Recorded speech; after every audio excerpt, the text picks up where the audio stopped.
Wherever you go, whatever you do, throw a little at it. Omax, Vest and Briefs.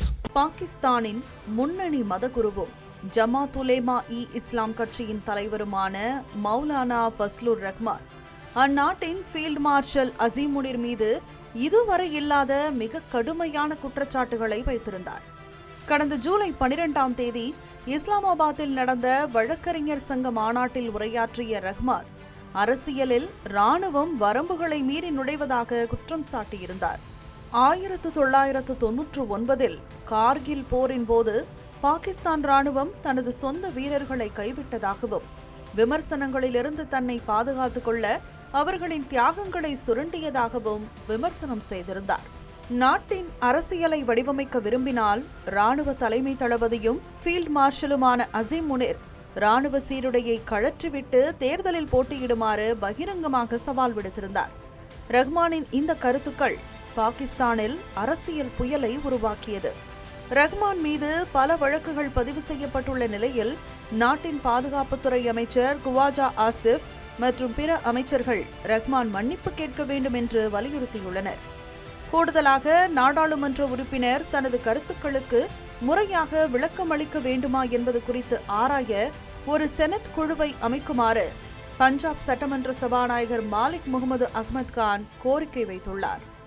ஆயுத படைகளுக்கு அரசியலமைப்பு பங்கை நினைவூட்டுவதை இராணுவத்தின் மீதான தாக்குதலாக கருதக்கூடாது என்று கூறி மன்னிப்பு கேட்க மறுத்த ரஹ்மான் அதற்கு பதிலாக இராணுவமே மன்னிப்பு கேட்க வேண்டும் என்றும் தெரிவித்திருந்தார். ஏற்கனவே ஆபரேஷன் சிந்தூர் நடவடிக்கையின் போது பாகிஸ்தான் இராணுவத்தையே கேள்விக்குள்ளாகினார்.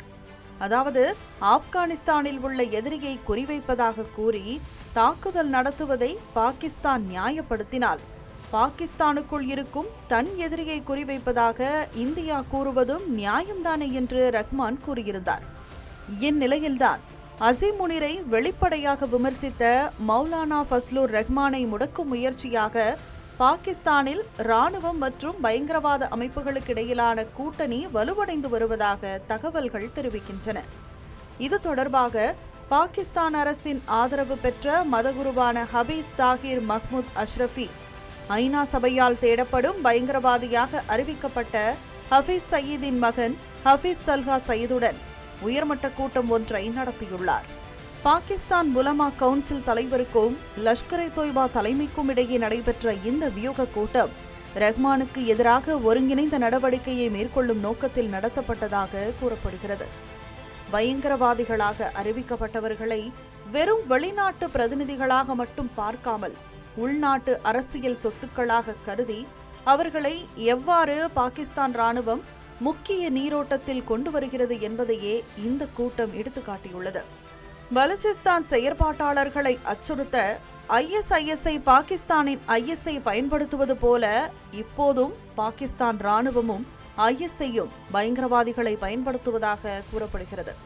இதற்கிடையே நாட்டின் மோசமான பாதுகாப்பு நிலைமைக்கு இராணுவத்தின் தவறான கொள்கைகளே காரணம் என்று கூறும் ரஹ்மான் தனது உயிருக்கு அச்சுறுத்தல் உள்ளதாகவும் தான் கொல்லப்பட்டால் அதற்கு பாகிஸ்தான் இராணுவமும் அசீம் முனிருமே பொறுப்பு என்றும் பகிரங்கமாக தெரிவித்துள்ளார். இந்த மாதிரி யூஸ்ஃபுல்லான இன்ஃபர்மேஷன்ஸை தெரிஞ்சுக்க தமிழ் ஜனம் சேனலை சப்ஸ்கிரைப் பண்ணுங்க.